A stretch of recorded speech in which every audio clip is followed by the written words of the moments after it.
Hello guys, welcome to my channel. आज का हमारा टॉपिक है balance of payment. Today we are discuss about the balance of payment, what is balance of payment and how to calculate balance of payment and what importance of the balance of payment. आज की class में हम balance of payment को जानेंगे, समझेंगे। Balance of payment जो है हमारा मैक्रो इकोनॉमिक्स का पार्ट होता है, क्योंकि यह एक कंट्री का, पूरी कंट्री का रिकॉर्ड होता है, एक बड़े लेवल पर होता है। एक कंट्री का फाइनेंशियल रिकॉर्ड होता है कि एक पर्टिकुलर टाइम पीरियड में कंट्री का कितना जो है पैसा देश से गया है और कितना जो है कंट्री के अंदर आया है। जैसे हम बाहर व्यापार करते हैं, अपने कंट्री से एक्सपोर्ट करते हैं, एक्सपोर्ट कितने का किया और इंपोर्ट जो है कितने का किया, इन सब का एक जो लेखा जोखा तैयार करता है वही हमारा बैलेंस ऑफ पेमेंट होता है। और उससे ही बैलेंस ऑफ पेमेंट जो है निकाला जाता है कि कितना बैलेंस बकाया बचा हमारा, कितना लेना देना जो है हमारा बचा है। बैलेंस ऑफ पेमेंट को समझने से पहले हमें यह समझना होगा कि रिकॉर्ड जो अकाउंट का होता है वो क्या होता है। सपोज़ हमारी कोई कंपनी है और कंपनी में हम कोई मैन्युफैक्चरिंग का काम करते हैं और मैन्युफैक्चरिंग के लिए हम बाहर से कुछ रॉ मटेरियल वगैरह परचेज करते हैं। जो हम रॉ मटेरियल वगैरह परचेज करते हैं अपनी कंपनी के लिए, उसके लिए हम कुछ बाहर पेमेंट करते हैं। जो हम पेमेंट करते हैं और पैसा हमारी कंपनी से बाहर जाता है, उसे हम डेट साइड रखते हैं, इसको हम माइनस से डिनोट करते हैं। और जब हमारे मैन्युफैक्चरिंग के द्वारा कुछ बनकर तैयार होकर मार्केट में जाता है और वो सेल होता है और जो उसकी पेमेंट आती है उसे हम क्रेडिट साइड रखते हैं, उसको हम प्लस से डिनोट करते हैं। उसी तरह हमारा बैलेंस ऑफ पेमेंट होता है। जो हम एक्सपोर्ट करते हैं और इंपोर्ट करते हैं, जो हमारा एक्सपोर्ट होता है उसके जरिए हम जो बाहर सामान भेजते हैं तो क्या हमारे देश में पैसा आता है, वो हमारा होता है क्रेडिट साइड। और जब हम इंपोर्ट करते हैं तो हमारे देश से पैसा बाहर जाता है, उसे रखते हैं हम डेट साइड, इसे हम माइनस से डिनोट करते हैं। जो बैलेंस ऑफ पेमेंट है यानी कि भुगतान संतुलन एक नियमित समय में किसी देश द्वारा शेष विषय से हुए लेन देन का सुव्यवस्थित विवरण है। सुव्यवस्थित विवरण का मतलब होता है एक अच्छे प्रकार से बनाए गए विवरण और नियमित समय में, यानी कि एक रेगुलर टाइम पर बनाया गया है। इसमें रेगुलर जो है एंट्री जो है की जाती है। एक देश द्वारा राष्ट्रीय सीमा से पार किए जाने वाले भुगतान एवं प्राप्तियां उस देश के भुगतान संतुलन खाते में एंट्रीज कहते हैं। यानी कि एक देश की सीमा के अंदर जो हमारे भुगतान होते हैं, जो हमारी पेमेंट होती है, जो हमारी रेसिट होती हैं, उन सबको जो है एंट्रीज की जाती है हमारे बैलेंस ऑफ पेमेंट में। Balance of payment, the balance of payment also known as balance of the international payment. जो हमारा बैलेंस ऑफ पेमेंट है उसे हम इंटरनेशनल पेमेंट भी कहते हैं, क्योंकि यह इंटरनेशनल लेवल पर जो पेमेंट होती है। It is record of all financial flow, यह रिकॉर्ड होता है फाइनेंशियल फ्लो का कि कितना पैसा आया और कितना जो है गया है। Balance of payment of a country is a difference between all money flowing in the country in a particular time period and outflow of the money to the rest of the world. यह एक record होता है, एक difference होता है कि कितना particular time period पे हमारा पैसा देश से गया है, आया है, और कितना जो है हमारे देश से बाहर देश की तरफ जो है वर्ल्ड में गया है। जो कैलकुलेशन कहता है बैलेंस ऑफ पेमेंट का, वो जो है सब्ट्रैक्ट कहता है आउटफ्लो फ्रॉम इनफ्लो, कि कितना जो है आया है और कितना जो है गया है, उसको जो है माइनस कहता है, उसमें से इसके घटाया जाता है कि कितना आया और कितना जो है गया। इसको जो है 3 सब अकाउंट है इनके, उसके ऊपर जो है इनको कैलकुलेट करता है हमारे बैलेंस ऑफ पेमेंट को। करंट अकाउंट, कैपिटल अकाउंट और फाइनेंशियल अकाउंट। जो हमारा करंट अकाउंट है इसके अंदर हम जो है गुड और सर्विस रखते हैं, जो हम व्यापार करते हैं, जो हम बाहर भेजते हैं और मंगवाते हैं, एक्सपोर्ट इम्पोर्ट करते हैं, गुड और सर्विस का विजिबल और इनविजिबल, उन सब का रिकॉर्ड जो हमारा होता है करंट अकाउंट में। और कैपिटल यानी कि पूंजी यानी कि पैसा, यानी कि पैसे जितना हमने बाहर लगाया है एफडीआई के जरिए, या कितना जो है बाहर वालों ने हमारे देश में लगाया है, या हमने बाहर से लोन लिए है, उन सब का जो रिकॉर्ड होता है वो होता है हमारा कैपिटल अकाउंट में। और फाइनेंशियल अकाउंट जो है हमारा कैपिटल अकाउंट का ही एक पार्ट होता है। बैलेंस ऑफ पेमेंट को जो है इन दो के ऊपर है जो कैलकुलेट करता है। जो फाइनेंशियल अकाउंट है वो कैपिटल अकाउंट का ही भाग होता है, पर ये थोड़ा सा एक बड़े लेवल पर होता है, क्योंकि इसमें बड़े बड़े जो हमारे इन्वेस्टर होते हैं, इक्विटी होती है, हमारी पूंजी होती है, जो बाहर के एक शेयर खरीदते हैं हमारे कंट्रियों में, उन सब का रिकॉर्ड जो होता है वो होता है फाइनेंशियल अकाउंट होता है हमारा। जो हमारी आईएमएफ है उनके द्वारा जो है फाइनेंशियल अकाउंट को जोड़ा गया है। अदरवाइज जो है बैलेंस ऑफ पेमेंट जो है इन दो के ऊपर जो है कैलकुलेट किया जाता है। Capital account, the capital account each in the international macro economy is the part of the balance of payment. जो हमारा कैपिटल अकाउंट है हमारे इंटरनेशनल मैक्रो इकोनॉमिक्स का भाग है, क्योंकि यह एक पेमेंट की का रिकॉर्ड है। जो ट्रांजैक्शन होती है, जो हमारी ट्रांजैक्शन होती है उसका जो पेमेंट होती है उसका रिकॉर्ड होता है made between entities in one country with the rest of the country. एक कंट्री के द्वारा दूसरी कंट्री में जो हमारी पेमेंट हुई, ट्रांजैक्शन हुई है, उन सब का जो है रिकॉर्ड होता है। यानी कि जो कैपिटल अकाउंट है उसके अंदर जो है सिर्फ कैपिटल से रिलेटेड जो है अकाउंट मेंटेन करता है कि कितना पैसा आया और कितना गया। जो पैसा हमारे देश से बाहर की तरफ जा रहा है वो होता है हमारा डेट, और जो हमारे देश में आता है वो होता है हमारा क्रेडिट। जो क्रेडिट होता है हमारा और डेबिट होता है, इन दो साइडों के ऊपर जो है कैपिटल अकाउंट जो है बना जाता है। The capital account include international transfer of the ownership example. जो कैपिटल अकाउंट है इसके अंदर जो है बड़े बड़े जो हमारे इन्वेस्टर हैं वो दूसरी कंट्री के अंदर जाके ओनरशिप खरीद लेते हैं, और उस ओनरशिप के बदले उन्हें बहुत पैसा पे करना पड़ता है। जो पैसा पे किया जाता है उसका जो है रिकॉर्ड मेंटेन होता है, वो होता है हमारा कैपिटल अकाउंट में। Example, purchase of foreign trademark by a US company. US company के द्वारा ट्रेडमार्क जो है खरीदा जाता है किसी दूसरी कंट्री का, उसके बदले वो उन्हें एक बड़ी भारी जो है रकम देता है। ए सिमिलर, इसके समान ही जैसे एग्जाम्पल एक हुआ है US oil company acquisition of the drilling right to an overseas location. US कोई ऑयल कंपनी है, उसने जो है बाहर किसी दूसरी कंट्री में अपने ड्रिलिंग राइट खरीद लिया है, उसके बदले वो वहाँ पर बहुत बड़ी भारी रकम देगा, और उसके बदले जो है एक्विजिशन मिलेगा ड्रिलिंग राइट का ऑयल कंपनी का। तो जो पेमेंट का भुगतान गया है मान लो किसी दूसरी कंट्री में, तो जिसको मिला है उसका तो वो क्रेडिट हुआ, और जब वो अमेरिका से गया है तो अमेरिका के लिए वो क्रेडिट हुआ। एग्जाम्पल, जैसे भारत में दूसरे देशों के प्रत्यक्ष निवेश से मिली राशि, जैसे भारत में एफडीआई करते हैं, फॉरेन डायरेक्ट इन्वेस्टमेंट होता है। इनकी 1999 के बाद तो ये बहुत ही लिबरल हुआ है, बहुत ही तेज़ी से। पहले 50% का रखा गया था, पर अब के टाइम में तो इसमें 100% तक जो है छूट दे दी गई है 2014 के बाद एफडीआई के लिए। 26 से 19% जो है इसमें जो है इजाफा हुआ है पहले से हमारे फॉरेन डायरेक्ट इन्वेस्टमेंट में। इससे जो बाहर की कंपनी आकर हमारी कंट्री के अंदर जो है पैसा लगाती है, फॉरेन डायरेक्ट इन्वेस्टमेंट करती है, और इसमें जो है काफ़ी सारे छूट दी है हमारे गवर्नमेंट ने, टैक्सेस फ्री कर दी है, किसी प्रकार की कोई कस्टम ड्यूटी वगैरह नहीं लगाई जाती, और ताकि हमारे देश में जो है एम्प्लॉयमेंट पैदा हो। तो उसके जरिए क्या होगा, हमारे देश में बाहर से पैसा कोई कंपनी लगाएगी, एफडीआई लगाएगी, तो हमारे देश में पैसा आएगा। तो इसका जो है कैपिटल अकाउंट में इसका रिकॉर्ड जो है रखा जाता है कि एफडीआई के जरिए कितना पैसा आया है। एफआईआई की फाइनेंशियल इंस्टीट्यूशन जो इन्वेस्टर हैं हमारे, उनके द्वारा जो बड़ी बड़ी जो है शेयर इक्विटी खरीदी जाती है। एडीआर जो हमारी है, एडीआर जो होती है हमारी अमेरिकन डिपॉजिटरी रेसिट होती हैं। इसमें जो है जो एक्सचेंज होता है वो अमेरिकन डॉलर में होता है, इसलिए इसको एडीआर बोलते हैं। ये जीडीआर भी होते हैं जब जो है ये ग्लोबल लेवल पर जो है इनकी रेसिट होती है, जब सिर्फ अमेरिकन पैसों में ही, डॉलर में नहीं, जो ग्लोबल लेवल पर जो किसी भी कंट्री में उसका यूज हो सकता है वो वाली जो रेसिट होती है हमारी उसको हम जीडीआर बोलते हैं।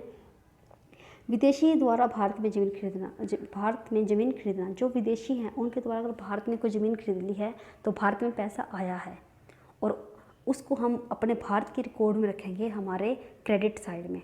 और जब भारत जो है बाहर कोई कंपनी लगा रहा है, जब हमारे पास से बाहर पैसा जाता है तो वो होता है हमारा डेबिट साइड।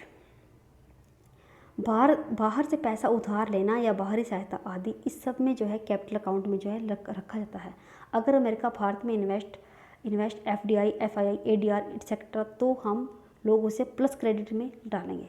अगर अमेरिका भारत में पैसा लगा रहा है तो हम उसे क्रेडिट में डालेंगे। अगर भारत अमेरिका में लगा रहा है तो उसे हम डेट में डालेंगे, उसे हम माइनस नोट करेंगे।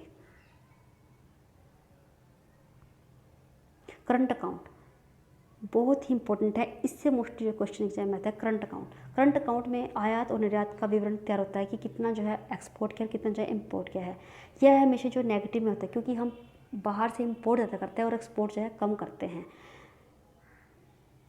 विदेश से आने वाला आय का विवरण तैयार होता है कि बाहर से हमारे इंडिया ने कितना जो है पैसा कमाया है, इसका जो है एक आय विवरण जो है तैयार होता है करंट अकाउंट में।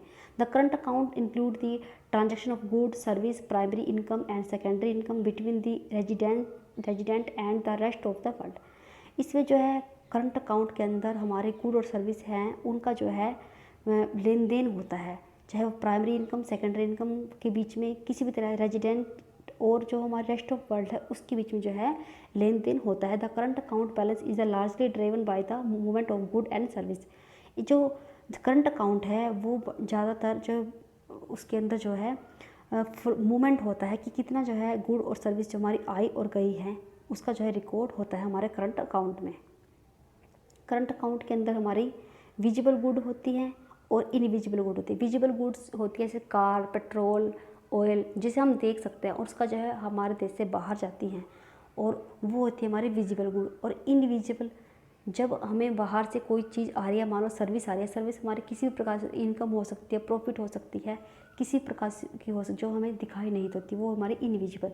करंट अकाउंट में जो क्रेडिट और डेबिट के दो साइड होते हैं, जब हम यहाँ से बाहर की तरफ माल भेजते हैं, गुड एंड सर्विस विजिबल, तो उसे हम भेजने वाले को हम अपने क्रेडिट डेट साइड रखते हैं। और जब बाहर से हमारे देश में आता है, जब हम बाहर से माल जो है मंगवाते हैं अपने देश के अंदर गुड और सर्विस का, उस जब आता है तो उसका हमें भुगतान करना पड़ता है, उसका रिकॉर्ड रखते हैं हम अपने डेबिट साइड में। और जब हम यहाँ से एक्सपोर्ट करते हैं और उस एक्सपोर्ट के बदले कुछ हमारे पास बाहर से पैसा आता है, उसे रखते हैं हम अपने क्रेडिट साइड में।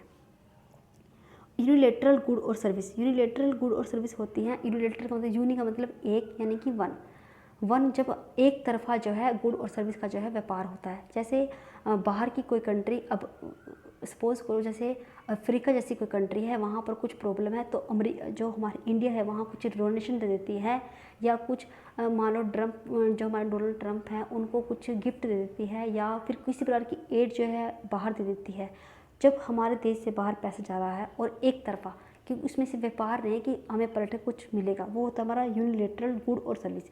जैसे अब कोविड-19 की प्रॉब्लम थी और इंडिया ने बाहर जो है मलेरिया की जो दवाई दी थी, एक्सपोर्ट की थी अमेरिका में, उसके बदले अगर उससे कुछ पैसे ना ले, वो हमारा हुआ यूनिलेटरल गुड और सर्विस, कि एक तरफा। कैपिटल अकाउंट, जो हमारा कैपिटल अकाउंट होता है बैलेंस ऑफ पेमेंट के माध्यम से पूंजी के प्रभाव पर नज़र रखता है। जो हमारा कैपिटल अकाउंट होता है उसका संबंध सिर्फ और सिर्फ जो है पूंजी से होता है, जो हमारी कैपिटल को नज़र रखता है कि कितना पैसा आया और कितना गया। भारत में हमेशा जो करंट अकाउंट है वो हमेशा नेगेटिव फिगर में रहता है, और कैपिटल अकाउंट जो है हमारा सरप्लस में होता है। अगर हमारा करंट अकाउंट नेगेटिव में भी है और सरप्लस में हमारा कैपिटल अकाउंट है, तो ये भी बहुत हमारे बैलेंस ऑफ पेमेंट के लिए अच्छा रहता है, क्योंकि हम जो इसकी जो भरपाई है इससे जो है कर सकते हैं। और जो हमारा कैपिटल अकाउंट है सरप्लस में रहा है तो उसको वह हमारा पॉजिटिव फिगर से जो है दिखाई देता है। करंट अकाउंट और कैपिटल अकाउंट दोनों ही जो है बराबर होने चाहिए। करंट अकाउंट घाटे में है तो कैपिटल अकाउंट उतना ही सरप्लस में होना चाहिए, ताकि दोनों में बैलेंस जो है बना सके। और बैलेंस ऑफ पेमेंट की जो है वैल्यू है इक्वल टू जीरो होती है, यानी कि जो हमारा current account minus capital account, इन दोनों का जो डिफरेंस है वो जीरो आना चाहिए। अगर इन दोनों का डिफरेंस जो है मोस्टली जीरो नहीं आता, क्योंकि काफ़ी सारी जो है कमियां हैं जब हम कैलकुलेट करते हैं बैलेंस ऑफ पेमेंट को, तो जो करंट अकाउंट प्लस हमारा कैपिटल अकाउंट है, जो हमारी एरर है उनको भी ऐड करता है और इक्वल टू जीरो के रखा जाता है। Financial account. The financial account is a large component of the balance of payment. It adds to the balance of payment when it positive or when foreign money is flow into the country.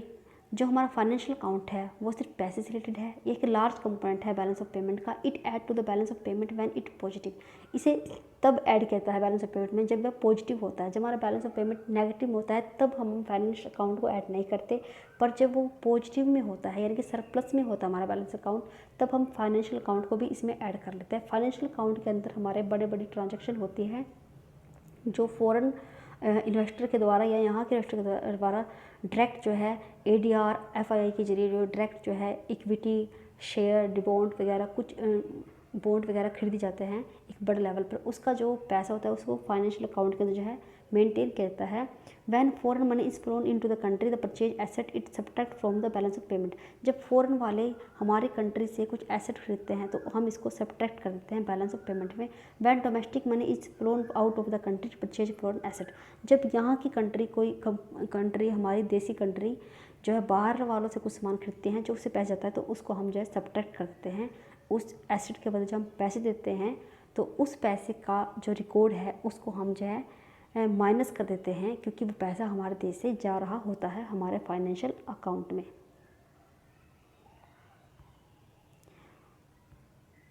Balance of payment को समझने के लिए हमें इस figure को समझना होगा। इस डायग्राम के जरिए हमें पूरा पता चलेगा कि बैलेंस ऑफ पेमेंट है क्या, क्योंकि डायग्राम से हम ज़्यादा समझते हैं और थ्योरिकली हम बहुत ज़्यादा कम समझते हैं। करंट अकाउंट, जो हमारा करंट अकाउंट है उसके दो भाग हैं, विजिबल और इनविजिबल। विजिबल जो कार है, गुड है, जो हमारी कार हैं जो हमें दिखाई देती है, जो सूती वस्त्र हैं, कंप्यूटर हैं और किसी भी तरह का वो सामान जो हमें दिखाई देता है, उसका जब हमारा एक्सपोर्ट और इम्पोर्ट होता है वो होता है हमारा विजिबल। और यह हमेशा एक हमारा डेफिसिट में रहता है, क्योंकि हम ज़्यादा सामान बाहर से मंगवाते हैं और कम जो है एक्सपोर्ट करते हैं, हमारा इम्पोर्ट ज़्यादा होता है और हमारा एक्सपोर्ट कम होता है, इस वजह से। इनविजिबल होता है जो हमें दिखाई दे, जैसे हमने वहाँ से कोई सर्विस मंगा ली, सर्विस के तौर पर हमने वहाँ से कोई इंजीनियर को हायर किया और उनको अपने देश में यहाँ कुछ सर्विस ठीक करने के लिए बुलाया, किसी मशीनरी वगैरह के लिए, या फिर हमने बाहर से कोई पॉलिसीज़ की कोई सॉफ्टवेयर खरीद लिया, किसी भी प्रकार का इनकम, जैसे हमने यहाँ से कुछ पैसा लगाया बाहर, तो उसके बदले हमने इन्वेस्ट किया, तो उस इन्वेस्ट पर हमें कुछ जो है प्रॉफिट मिलेगा। या हमने बाहर कोई पैसा लोन पे दे दिया फॉरेन कंट्री में, तो उसका पैसा हमें कुछ इंटरेस्ट के रूप में मिलेगा। या हमने बाहर जो है कुछ अपने शेयर खरीद लिए बाहर की कंट्री में, उस पर जो हमें डिविडेंड मिलेगा। जो इनमें कहीं ना कहीं रिस्क होता है और इसमें भी जो है डेफिसिट का जो है बहुत ज़्यादा रहता है कि डेफिसिट में ये हो सकता है। ट्रांसफ़र जब हम यहाँ से पैसे बाहर की तरफ ट्रांसफ़र करते हैं या बाहर से पैसा यहाँ की तरफ ट्रांसफ़र करते हैं, जो हमारा करंट अकाउंट होता है उसके भी डेबिट और जो है क्रेडिट साइड जो दोनों होते हैं। और जो हमारे विजिबल गुड और इनविजिबल गुड है, इनकी भी जो विजिबल गुड है इनका भी हमारा मेंटेन कहता है रिकॉर्ड हमारे डेट और क्रेडिट साइड में। उसी प्रकार इनविजिबल का भी हमारा डेट और जो है हमारा क्रेडिट दोनों साइड में जो है रिकॉर्ड मेंटेन कहता है। जब पैसा हमारे देश से बाहर की तरफ हम लगा रहे हैं और उस पर हमें प्रॉफिट मिल रहा है, या हम लोन दे रहे हैं अपने देश से, भारत में जो पैसा आ रहा है हमें ब्याज के रूप में, डिविडेंड जब हमने बाहर शेयर खरीदे हैं और उस शेयर के बदले हमें डिविडेंड मिल रहा है, यानी कि हमारे देश में पैसा आ रहा है, ये सारा तब हमारा जाएगा करंट अकाउंट के हमारे क्रेडिट साइड में। और जब सेम ऐसा ही रिवर्स होगा, जब अमेरिका जो है हमारे देश में ऐसे ही पैसा लगाएगी और अमेरिका को उसके बदले हम प्रॉफिट के लिए प्रॉफिट मिलेगा जाएगा हमारे देश से, और इंटरेस्ट जाएगा हमारे देश से, और डिविडेंड जाएगा हमारे देश से, तो वो जाएगा हमारा डेट साइड। ट्रांसफ़र जैसे हमने यहाँ से 20 लाख रुपये सपोज करो अमेरिका ट्रांसफ़र कर दिया, तो वो हमें दिखाई नहीं देता, वो हमारा इनविजिबल ही होता है। यह है ट्रांसफ़र क्यों कहता है, या तो हमें रेमिटेंस देना हो किसी एम्प्लॉय वगैरह को कुछ सहायता करने के लिए, या डोनेशन देनी हो किसी प्रकार की वहाँ पर कोई आपदा आई है उससे निपटने के लिए, या फिर हमने कोई गिफ्ट दिया है, उस गिफ्ट के रूप में हम बड़े अमाउंट का कोई गिफ्ट परचेज करते हैं पैसों से और वो वहाँ के राष्ट्रपति वगैरह को दे देते हैं। तो ये जो सारे हमारे हैं, ये हमारा ट्रांसफ़र जो होता है ये हमारा होता है इनविजिबल, कि जो हमें दिखाई नहीं देता पर वास्तव में पैसा जाता भी है और आता भी है। इनका भी जो एक रिकॉर्ड होता है, ये हमेशा जो सरप्लस में ही होता है, क्योंकि पैसा जाता है एक तरफा ही है, इसके बदले में हमें कोई भुगतान वगैरह नहीं करना पड़ता। सपोज करो अगर आज नरेंद्र मोदी जी को बाहर से कोई गिफ्ट मिल जाए तो वो हमारे एक किस्म का क्रेडिट साइड आएगा, क्योंकि बाहर से पैसा हमारे पास आया है। जैसे अब बाहर के देश वाले इंडिया की काफ़ी मदद कर रहे हैं कोविड-19 के टाइम पे, फाइनेंशियल हेल्प कर रहे हैं रूस जैसी कंट्री, तो वो क्या है वो हमारी कोई एड हो सकती है, कोई हमारा गिफ्ट हो सकता है, कोई हमारी डोनेशन हो सकती है महामारी के टाइम पे। इन तरह की जो हमारी सारी की सारी जो एंट्रीज होती हैं वो हमारे क्रेडिट साइड में हो जाती हैं इंडिया की, क्योंकि जब पैसा बाहर से आ रहा होता है इसमें जो है सरप्लस ही होता है और इसमें जो है डेफिसिट का हो सकता है। इसमें सर्विस में हमेशा जो सरप्लस में ही रहता है और डेफिसिट में भी। Thank you guys.